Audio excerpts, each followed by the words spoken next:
Hello दोस्तों, कैसे हो आप। मैं जानती हूँ आप बड़े खैरियत से होंगे और अच्छी अच्छी कहानी सुन रहे होंगे। चलिए कहानी शुरू करते हैं। जब सत्यभामा को हुआ रूप का घमंड। एक अद्भुत कहानी। चलिए।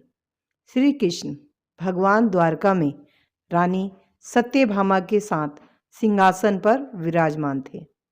निकट ही गुरुड़ और सुदर्शन चक्र भी बैठे हुए थे। तीनों के चेहरे पर दिव्य तेज झलक रहा था। बातों ही बातों में रानी सत्यभामा ने श्री कृष्ण से पूछा कि हे प्रभु, आपने त्रेता युग में राम के रूप में अवतार लिया था। सीता आपकी पत्नी थी, क्या वह मुझसे भी ज़्यादा सुंदर थी? द्वारिकाधीश समझ गए कि सत्यभामा को अपने रूप का अभिमान हो गया है। तभी गुरुड़ ने कहा कि भगवान, क्या दुनिया में मुझसे भी ज़्यादा तेज गति से कोई उड़ सकता है? इधर सुदर्शन चक्र से भी रहा नहीं गया और वह भी कह गए कि भगवान, मैंने बड़े बड़े योद्धा में आपको विजयश्री दिलाई। क्या संसार में मुझसे भी शक्तिशाली कोई है? भगवान मन ही मन मुस्कुरा रहे थे। वह जान रहे थे कि उनके इन तीनों भक्तों को अहंकार हो गया है और इनका अहंकार नष्ट करने का समय आ गया है। ऐसा सोचकर उन्होंने गुरुड़ से कहा कि हे गुरुड़, तुम हनुमान के पास जाओ और कहना कि भगवान राम माता सीता के साथ उनकी प्रतीक्षा कर रहे हैं। गुरुड़ भगवान की आज्ञा लेकर हनुमान को लाने चले गए। इधर श्री कृष्ण ने सत्यभामा से कहा कि देवी, आप सीता के रूप में तैयार हो जाएं और स्वयं द्वारिकाधीश ने राम का रूप धारण कर लिया।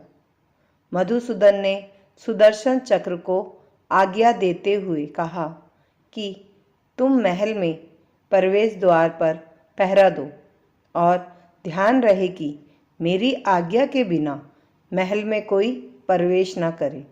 भगवान की आज्ञा पाकर चक्र महल के प्रवेश द्वार पर तैनात हो गए।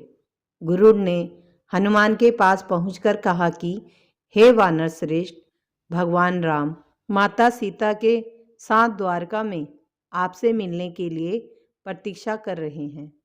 आप मेरे साथ चलें। मैं आपको अपनी पीठ पर बैठाकर शीघ्र ही वहां ले जाऊंगा।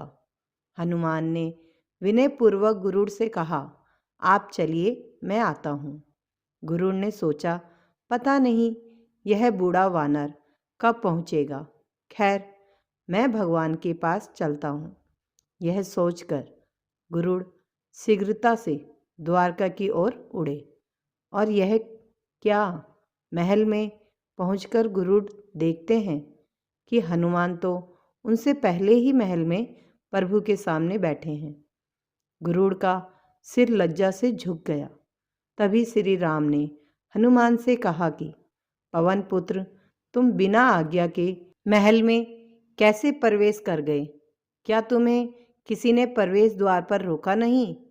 हनुमान ने हाथ जोड़ते हुए सिर झुकाकर अपने मुंह से सुदर्शन चक्र को निकालकर प्रभु के सामने रख दिया।